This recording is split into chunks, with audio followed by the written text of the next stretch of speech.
တဲ့ပုဂ္ဂိုလ်၄မျိုးရှိတယ်တဲ့နော်ပုဂ္ဂိုလ်၄မျိုးကဘာတွေလဲဆိုတော့ကိုယ်မှာစိတ်ထဲမှာအငြိအကျေးတွေရှိနေတာကိုရှိနေတယ်လို့မသိတဲ့လူနံပါတ်1နော်တခါကိုယ်စိတ်ထဲမှာအငြိအကျေးတွေရှိနေတာကိုရှိနေပါတယ်လို့သိတဲ့လူဟောနှမျိုးရှိပြီနော်ကိုယ်စိတ်ထဲမှာအငြိအကျေးရှိတာကိုရှိတယ်လို့မသိတဲ့လူရဲ့သိတဲ့လူရဲ့နှမျိုးနောက်တစ်ခါပါပြောတော့ကိုယ်စိတ်ထဲမှာအငြိအကျေးမရှိဘူးအဲ့ဒီမရှိတာကိုမရှိဘူးလို့မသိတဲ့လူတဲ့တစ်မျိုးနောက်ကိုယ်စိတ်ထဲမှာအငြိအကျေးမရှိတာကိုမရှိဘူးလို့သိတဲ့လူတဲ့တစ်မျိုးဟုတ်လား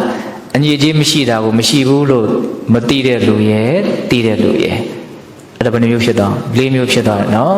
စိတ်ထဲမှာအငြိအကျေးရှိတာကိုမသိတဲ့လူရဲ့သိတဲ့လူရဲ့စိတ်ထဲမှာအငြိအကျေးမရှိတာကိုမသိတဲ့လူရဲ့သိတဲ့လူရဲ့ပထမကြီးကအဲ့ဒါကိုအရင်ခွဲခြမ်းပြီးတော့ပြောတယ်ပြီးတော့ဗာဆက်ပြောတော့ဆိုတော့ကိုယ်စိတ်ထဲမှာတဲ့အငြိအကျေးတွေရှိနေတာကိုမသိတဲ့လူနဲ့သိတဲ့လူဟာမသိတဲ့လူကယုံညံ့တယ်သိတဲ့လူကမြင့်မြတ်တယ်တဲ့ဟောကိုယ်စိတ်ထဲမှာအငြိအကျေးတွေမရှိတာကိုမရှိဘူးလို့မသိတဲ့လူဟာယုံညံ့တယ်မရှိတာကိုမရှိဘူးလို့သိတဲ့လူဟာမြင့်မြတ်တယ်တဲ့ရှိမရှိအမှန်ကန်သိမှမြင့်မြတ်ပဲမရှိတာကိုလည်းမရှိဘူးလို့သိရမယ်ရှိတာကိုလည်းရှိတယ်လို့သိရမယ်အဲ့ဒီမှာရှင်မောဂလန်ကိုရမြတ်ကြီးကဘာဘူးလို့နော်အငြိအကျေးမရှိတာကိုမရှိဘူးလို့မသိတဲ့လူတွေသိတဲ့လူကမြင်ရတာတော့အငြိအကျေးမရှိတာကိုမရှိဘူးလို့သိတဲ့လူတွေမသိတဲ့လူတွေသိတဲ့လူကဘာလို့ထပ်ပြီးတော့မြင်ရတာတော့အဲ့လိုမေးတဲ့အခါမှာအရှင်မြတ်ကြီးကကြွက်ချမ်းပြီးတော့ပြောပြတယ်အရှင်တဲ့ကိုယ်တန်တမှာအငြိအကျေးမရှိတာကိုကိုယ်တန်တမှာအငြိအကျေးရှိနေတာကိုရှိနေတယ်လို့မသိတဲ့လူဟာအဲ့ဒီအညစ်အကြေးကိုပြောင်းစင်အောင် तू ဘာမှကြိုးစားမှမဟုတ်ဘူးတဲ့သူ့ကိုယ် तू မကောင်းတာကိုတော့မကောင်းဘူးလို့ तू ကမသိသေးဘူးကိုယ်မှာယောဂရှိနေတာကိုယောဂရှိနေတယ်လို့ကိုဘာမှမသိဘူးလူကောင်းလို့ထင်နေတယ်ဆိုရင်စိတ်ကူဖို့ဆိုတာဝေးကြီးပဲလေဟုတ်တယ်မဟုတ်လားကိုယ်တန်တမှာအညစ်အကြေးရှိနေတာကိုမှရှိနေတယ်လို့မသိတဲ့လူတယောက်ဟာဒီအညစ်အကြေးကိုပြောင်းစင်အောင်ကြိုးစားအထုတ်ဖို့ဆိုတာအဝေးကြီးဟုတ်လားဒါကြောင့်သူ့ရဲ့တန်တမှာအညစ်အကြေးတွေကပိုးပြီးတော့တိုးလာစရာအကြောင်းသာရှိတယ်တဲ့ဥပမာပြောရမယ်ဆိုလို့ရှိရင်တဲ့ဈေးကနေပြီးတော့နော်အလွန်ညစ်ပတ်တဲ့ညစ်ပေတဲ့ကြီးကွက်တစ်ကွက်ကိုဝဲလာတယ်။တင်ရောက်တော့အဲ့ဒါကိုသုံးလည်းမသုံးဘူးပုတ်တိုင်မှုလည်းမလုပ်ဘူးအညစ်အကြေးတွေထူပြောတဲ့နေရာမှာပဲပြစ်ထားလိုက်တယ်။အဲ့ဒီကြီးကွက်ကြီးကဘာဖြစ်လို့ပိုးပြီးတော့အညစ်အကြေးတွေတိုးတဲ့တိုးလာလိမ့်မယ်တဲ့။ဒါကြောင့်မို့လို့အညစ်အကြေးရှိတာကိုရှိတယ်လို့မသိတဲ့လူကယုံညံ့နေတဲ့။တခါအညစ်အကြေးရှိတာကိုရှိတယ်လို့သိတဲ့လူကြတော့သူ့ထက်သာတယ်။ဘာဖြစ်လို့တော့ကိုယ်တန်တမှာအညစ်အကြေးရှိတာကိုရှိတယ်လို့မှန်မှန်ကန်ကန်သိတဲ့လူဟာဒီအညစ်အကြေးကိုပြောင်းစင်အောင်သူဟာစူးစမ်းလိုက်မယ်တဲ့အဲ့ဒါလို့သူ့မှာအခွင့်အလမ်းဖြစ်နေတယ်ရှိနေတယ်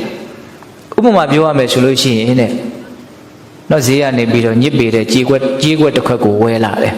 အိမ်ရောက်တဲ့ခါကျတော့အဲ့ဒါကိုပုတ်တိုက်ဆေးကြောပြီးတော့အမြဲတမ်းလည်းအသုံးပြုတယ်ညစ်ပတ်တဲ့နေရာမှာလည်းမထားအဲ့လိုဆိုရင်ဒီကြေးကွက်လေးဟာအစတော့ဘာတော့ညစ်ပေနေတာပဲဒါပေမဲ့ပုတ်တိုက်ပြီးတော့အမြဲတမ်းသုံးဆွဲနေတော့ဘာဖြစ်တော့ဝင်းသွားတယ်ပေါ့ဒါကြောင့်မလို့အညစ်အကြေးရှိတာကိုရှိတယ်လို့သိတဲ့လူဟာမသိတဲ့လူထက်မြင့်မြတ်ပါတယ်တဲ့နောက်တစ်တွဲကြံသေးတယ်နော်အညစ်အကြေးမရှိတာကိုမရှိဘူးလို့နော်မသိတဲ့လူဟာယုံညံ့တယ်ဘာဖြစ်လို့တော့သူကသူ့ရဲ့ကောင်းတာလေးကိုမမြင်တဲ့အခါကျတော့ဒါကိုထိန်းထားအောင်မှမသိဘူးတဲ့အဲ့ဒါကြောင့်မလို့သူဟာမဲ့မောဘွယ်အာယုန်နေနဲ့လည်းသူပေါင်းလိုက်မယ်နှလုံးသွင်းမှုတွေလည်းမှားလိုက်မယ်ဒါကြောင့်သူ့ရဲ့ကောင်းမြတ်တဲ့အခြေအနေဟာခန္ဓာကျွန်းမှာပဲပြည့်စည်ပြီးတော့ညစ်ပေတဲ့အဖြစ်ကိုရောက်သွားလိမ့်မယ်တဲ့ဥ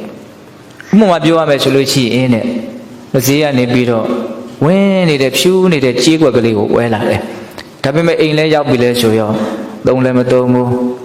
ဒါကိုပြန်ပြီးတော့ဆေးကြောတာလည်းမလုပ်ဘူးညစ်ပေတဲ့နေရာမှာဒီတိုင်းပဲပြစ်ထားလိုက်တယ်ဝယ်လာတော့ကတော့ဘာတော့တန်တန်လေးပဲမကြခင်မှာပဲဘာဖြစ်သွားတော့ကြီးညော်တွေပေးသွားတယ်ဟုတ်လားဒါကြောင့်ကို့မှာအညစ်အကြေးမရှိတာကိုလည်းမရှိဘူးလို့ဘာလို့ဖို့လို့တော့သိဖို့လိုတယ်ဟုတ်တယ်တချို့ကပင်ကိုဖြူလေးတွေရှိတယ်အားလေးတွေထိန်းထားဖို့လိုတယ်ဟုတ်လားအညစ်အကြေးမရှိတာကိုမရှိဘူးလို့သိတဲ့လူကြတော့မြင့်မြတ်သေးတယ်ဘာလို့တော့သူ့ကောင်းတာလေးကိုသူဟာကောင်းတဲ့ကောင်းအောင်ကြိုးစားမှမဟုတ်လို့ငါမှာဓာတ်ခံကောင်းလေးတွေပါလာတယ်ပါရမီလေးတွေပါလာတယ်ဒါလေးကိုငါထိမှဖြစ်မယ်ဟောဥပမာတဲ့ဈေးကနေပြီးတော့ဖြူရှင်တန်ရှင်းတဲ့ကြေးကွက်တစ်ခွက်ဝဲလာတယ်အိမ်ရောက်တော့အဲ့ဒီကြေးကွက်ကိုအမြဲတမ်းလဲသုံးဆွဲတယ်ပေါ်တိုင်မှုလဲပြုတယ်တန်ရှင်းတဲ့နေရာမှာပဲထားတယ် ဒီကြေးခွက်ဟာတိုးပြီးတော့ဒါလည်းအယောင်ထွက်လာစရာအကြောင်းရှိတယ်ဒါကြောင့်မလို့အငြိကြေးမရှိဘူးဆိုရင်လည်းမရှိဘူးဆိုတာကိုသိရမယ်ဒါကြောင့်ပြည်သက်ပေါင်းတို့ကတော့ဒါကသူဘာလို့ဆိုလိုတာလဲဘာဖြစ်စီခြင်းတာလဲဆိုတာကိုရိပ်မိဖို့လိုတယ်နော်ကိုမှန်မှန်ကန်ကန်သိရမယ်ဝေဖန်နိုင်ရမယ်ငါဘယ်လိုစိတ်ဓာတ်မျိုးရှိတယ်လဲဟုတ်လားမကောင်းဘူးဆိုရင်လည်းမကောင်းဘူးလို့သိရမယ်လက်ခံနိုင်ရမယ်မကောင်းတာကိုကောင်းတယ်လို့ကြီးမလုံးနဲ့အဲ့ဒါဆိုရင်မာယာသဘောကောက်ကျစ်မှုသဘောအဖို့ဆောင်းသွားမှရှိမှာပဲမကောင်းတာကိုလည်းမကောင်းဘူးလို့လက်ခံနိုင်ရမယ်ဒါမှကိုကကောင်းအောင်ကြိုးစားမှာပေါ့ရောက်ရရက်ကနေစပြီးတော့